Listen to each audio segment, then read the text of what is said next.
পররাষ্ট্রমন্ত্রী ডক্টর হাসান মাহমুদ বলেছেন, প্রধানমন্ত্রী শেখ হাসিনার ভারত সফরকালে কোনো চুক্তি হয়নি, কিছু সমঝোতা স্মারক স্বাক্ষর হয়েছে। অথচ বিএনপি নেতারা বিষয়টি না বুঝেই সাধারণ মানুষকে বিভ্রান্ত করার অপচেষ্টা করছে।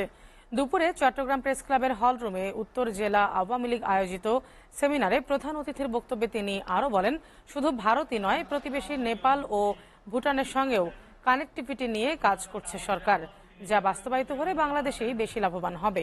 আর এই বিষয়টি বুঝতে পেরেই বিএনপি নেতাদের মাথা নষ্ট হয়ে গেছে। মানুষকে বিভ্রান্ত করতে মিথ্যা বলতে শুরু করেছে, কিন্তু বিএনপি নেতাদের কথায় বাংলাদেশের মানুষ আর বিভ্রান্ত হবে না। সবাই ঐক্যবদ্ধ হয়ে মিথ্যাচার ও ষড়যন্ত্রের জবাব দেওয়া হবে বলে মন্তব্য করেন তিনি।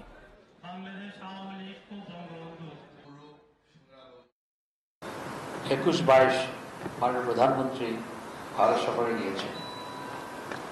ভারতে কিছু সমঝোতা স্মারক স্বাক্ষরিত হয়েছে, কোনো চুক্তি কিন্তু স্বাক্ষরিত হয়নি।